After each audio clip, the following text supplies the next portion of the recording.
Yeah, well, I thought I would start this one off by answering one of your questions. You asked me how I get the sound so nicely onto my videos. Well, actually, over the course of the whole video editor thing, I've used two methods. One of them is the familiar audio dub method, except I think I do it a little differently than you do. Actually, probably a lot differently. Considering for that method I've been using the equipment here at the office, so, you know, it allows for a lot of very high quality stuff. But I'll show you the original method I used, using equipment here at the office to demonstrate, and I'll show you what it's all about. Okay, so here it is, from me to you, how I put music into my videos. A Video Literature Jason 7 exclusive presentation. Enjoy.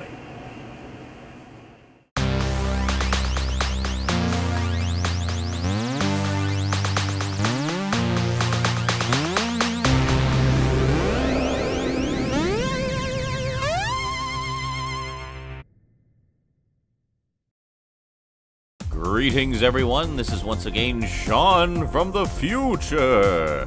This is being recorded on December 22nd, 2016.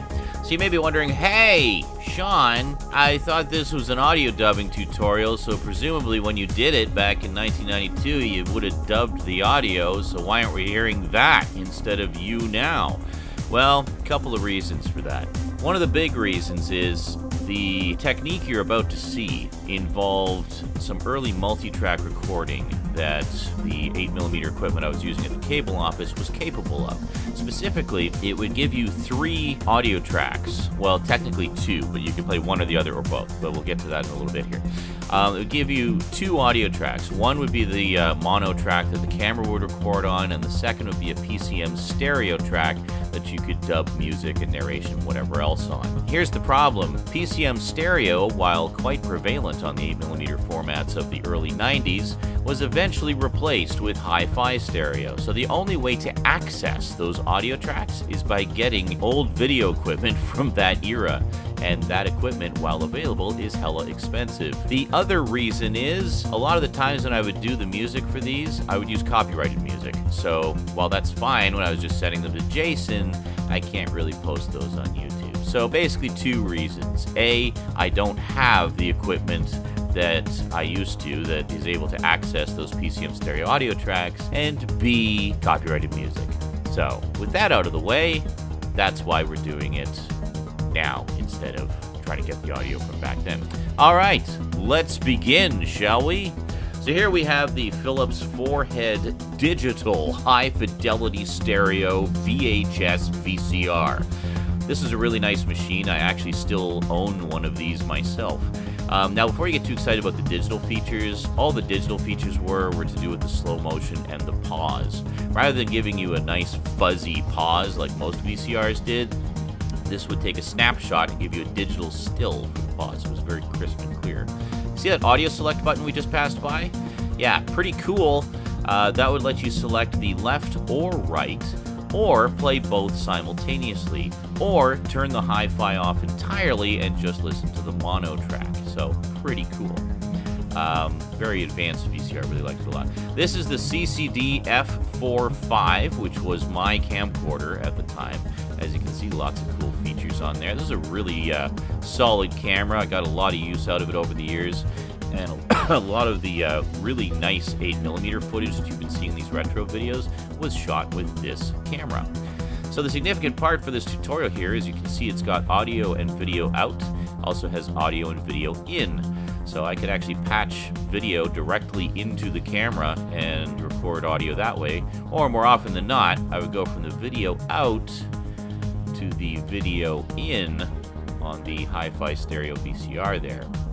Now this specifically, what I'm showing here, is a lot of videos that I would do.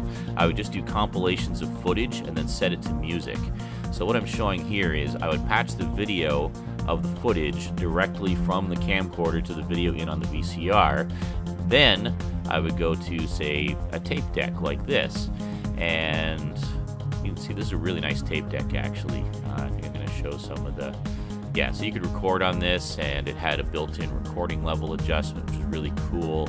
and your standard buttons for, you know, Dolby noise reduction. You could set it to chrome or metal, normal or high, which is just another level of noise reduction.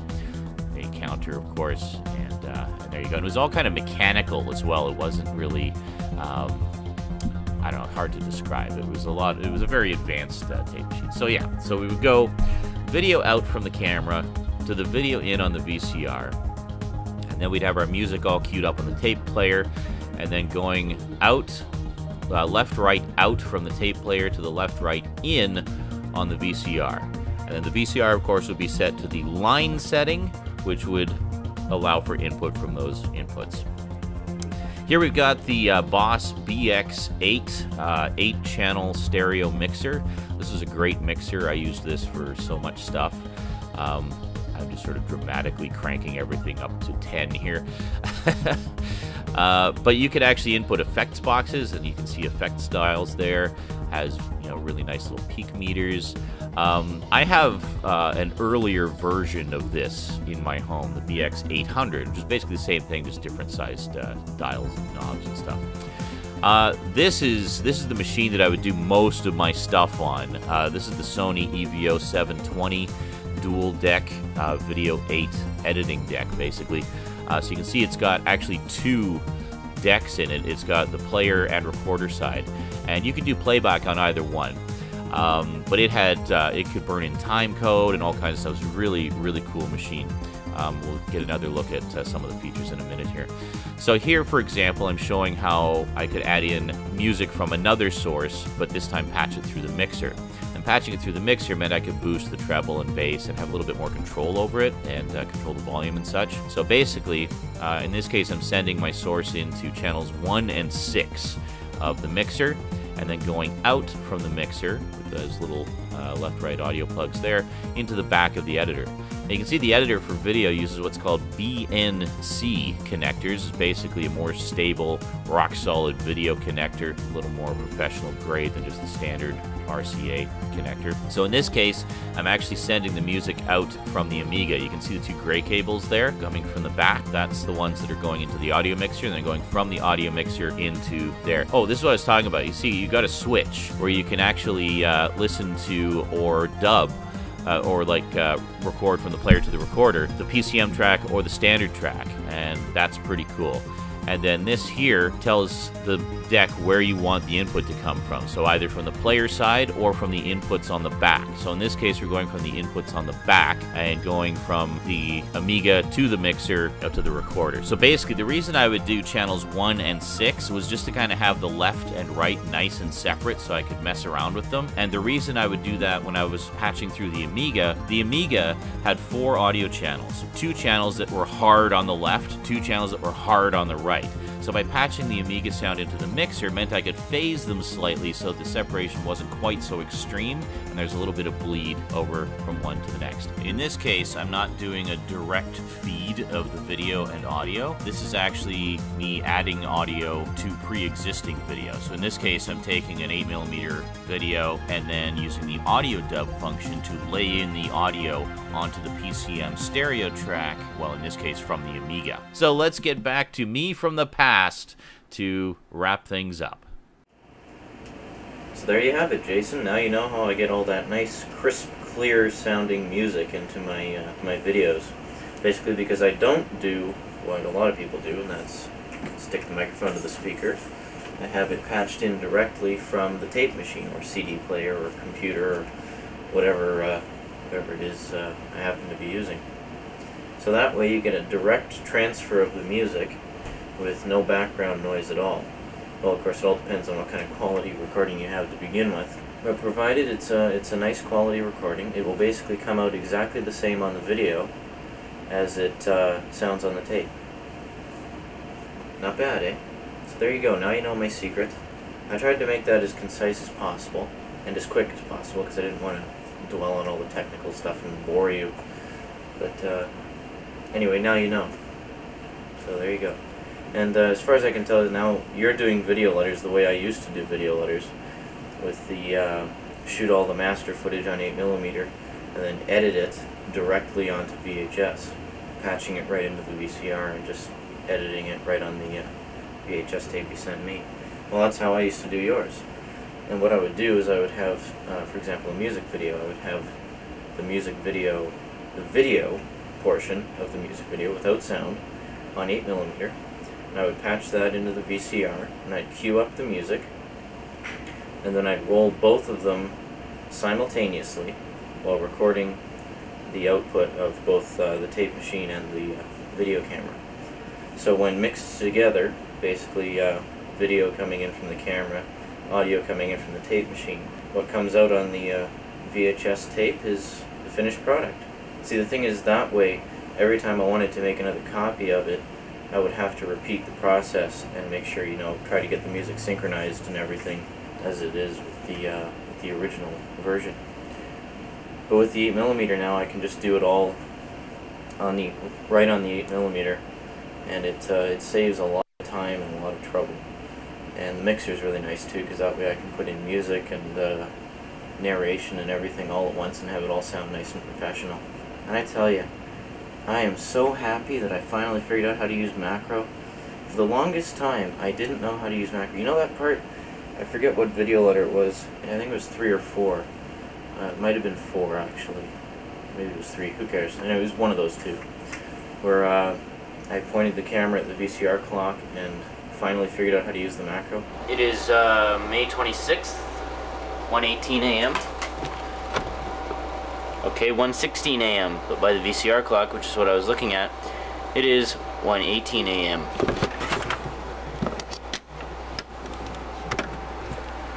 See? Yeah, you can really see that clearly, eh?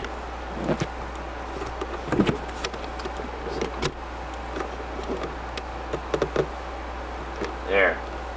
Wow, amazing! I got the macro to work! Incredible! You know, I've never been able to use the macro properly before, but I finally figured it out. Ever cool. Well, what you have on tape there and what I have on tape here, that recording was the first time I had ever used macro properly. It was the first time I had ever figured out how to use macro. And, well, the whole video you just saw of putting music on the videos, that was all done with macro, of course. I mean, now I use it for just about everything, you know, super close-ups of everything. And it's great, because now I can show you all the equipment here in intimate detail, and that's good. I'm really pleased. Well, I never really knew, well, I didn't really know what macro was for at first. Like, I had heard that it's for getting super close. Okay, fine, how? Like, I didn't understand that you actually move the zoom lever to focus as opposed to turn the focus down. Once I figured out that's how you do it, there's no stopping me now. Yeah, it's great. Now I understand what a blessing macro is. And that is just great. I commend the guy who invented macro for cameras. It just opens up a whole world of possibilities. So, there you have it. Hope you enjoyed that section.